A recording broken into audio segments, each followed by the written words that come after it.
Hola, ¿qué tal? Nuevo vídeo sobre C++ en el que vamos a ver lo que son los métodos inline. En primer lugar, vamos a crearnos una clase llamada rectángulo. Empezamos con class, rectángulo, llave de apertura, llave de cierre y muy importante al final de la llave de cierre, el punto y coma. Esta clase va a tener dos atributos de tipo privado. Los dos, vamos a poner aquí atributos, los dos de tipo entero, uno llamado base y otro llamado altura. En la parte pública vamos a poner public y vamos a poner un constructor. El constructor, como siempre, tiene el mismo nombre de la clase, rectángulo. Y lo que va a hacer es asignar por defecto el valor de 10 a la base y a la altura le vamos a poner 5. También va a tener métodos consultores. Va a tener uno llamado getAltura,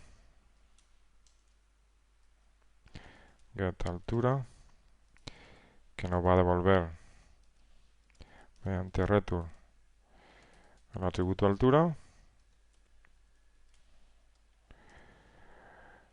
Otro también de tipo entero llamado getBase, que nos devolverá la base, return base. Y por último, un tercer consultor llamado getArea. Este método consultor lo que va a hacer es calcular el área del rectángulo. El área es la base, return base por altura. Esto lo vamos a poner así para que se vea todo más cuadrado. Y aquí lo tenemos. Tenemos dos atributos, base y altura, un constructor con dos valores por defecto y por último estos tres consultores. Aquí he olvidado la A en getArea. Vamos a ir probando para ver si hay algún error. Bien, está todo correcto. Ahora nos vamos a detener un momento en explicar dónde se pueden definir o dónde se pueden implementar los métodos de una clase. Hasta ahora los métodos de una clase los hemos ido implementando dentro de la declaración de la clase, es decir, dentro de las llaves, como ocurre por ejemplo tanto con el constructor como con los tres consultores. Pero estos métodos, la implementación de estos métodos, es decir, el cuerpo del método donde se encuentra el código, se pueden declarar fuera de la declaración de la clase. Vamos a poner aquí un comentario, declaración de clase. Como digo, los métodos se pueden implementar fuera de la declaración de la clase. Por tanto, sería en este punto. Aquí ponemos un comentario, implementación de métodos de clase. Vamos a implementar, por ejemplo, el método consultor getAltura. Para implementarlo fuera de la clase, lo que hacemos es lo siguiente.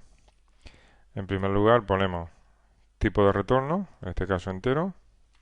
Después vendría el nombre de la clase, rectángulo. A continuación, dos veces dos puntos. Después vendría el nombre del método, en este caso getAltura, los paréntesis y después vendría la implementación, en este caso return altura. Dentro de la declaración de la clase, lo único que tendríamos que borrar sería la implementación del método getAltura, en este caso este código, y tendríamos que poner al final de los paréntesis, en la declaración del método, un punto y coma. De esta forma. Vamos a probarlo. Pulsamos F9 y vemos que funciona perfectamente. Ahora vamos a declarar en main un objeto de tipo rectángulo llamado R, y vamos a mostrar la base. Cout r get base. Vamos a ejecutarlo y tenemos que la base vale 10. Con todo esto ya podemos definir lo que son los métodos inline. Un método inline se puede definir de dos formas diferentes. Por defecto, cuando en el interior de la declaración de una clase, es decir, a partir de class y entre las llaves de apertura y llave de cierre, declaramos un método, por ejemplo, getBase, y a su vez lo implementamos, como digo, por defecto estos métodos son inline. Es decir, cuando la implementación de un método está definida dentro de la declaración de una clase. Por ejemplo, ahora en este caso, getAltura no sería inline, pero sin embargo getBase y getArea sí serían inline. ¿Por qué? Porque la implementación del método está declarada o está definida dentro de la declaración de la clase. Pero también hay otra forma de definir los métodos inline. Por ejemplo, aquí en este caso el constructor getAltura no sería inline. ¿Por qué? Porque su implementación quedaría fuera de la declaración de la clase.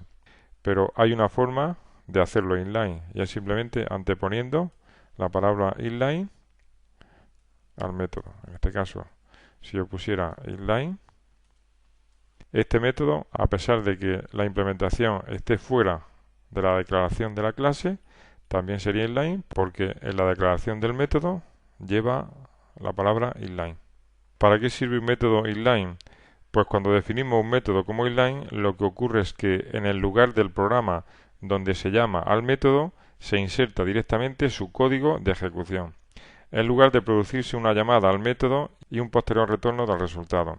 Con esta técnica, la velocidad de ejecución de los programas es mayor, pero a su vez también son más grandes y por tanto ocupan más espacio en la memoria. Como norma general, los métodos candidatos a ser inline deberán tener pocas instrucciones porque de lo contrario el código ejecutable del programa podría ser demasiado grande. Generalmente los métodos candidatos a ser inline son constructores, consultores y modificadores. En este caso los métodos getAltura, getArea y getBase, así como el constructor, son candidatos perfectos a ser inline. ¿Cómo funciona un método inline en la práctica? Por ejemplo, en este caso, lo que haría el compilador sería, en lugar de hacer una llamada al método, lo que haría sería insertar directamente su código ejecutable. En este caso, ¿cuál es la implementación de getBase? Sería el retorno de base. En lugar de retornar base, lo que haría aquí sería poner su valor. En este caso, ¿qué vale base? Base vale 10, pues aquí pondría directamente un 10. Con lo cual nos estamos ahorrando tiempo en la ejecución del programa. Si llamáramos a una función que no fuera inline, por ejemplo, voy a borrar esto y voy también a cambiar esta función, voy a quitarle inline y lo que voy a hacer es llamar a esta función. Ponemos r, getAltura, que en este caso ya no sería inline. ¿Cómo funcionaría el programa en este caso? Vamos a poner aquí el cout. En vez de insertar directamente, como en el caso anterior, el valor de la propiedad, lo que haría sería parar la ejecución del programa en este punto, llamar al método getAltura, hacer los cálculos correspondientes y devolver el valor para posteriormente mostrarlo con cout. Todo este proceso tiene un coste de ejecución que deriva en que el programa sea más lento. Por tanto, resumiendo un poco, los métodos inline los debemos de usar con mucho cuidado. Recordad que siempre tienen que ser métodos cuya implementación tenga pocas instrucciones y que los métodos que no sean inline los debemos usar para implementaciones que sean más amplias o más extensas. Pues bien, aquí lo dejamos. Te espero en una próxima ocasión. Chao.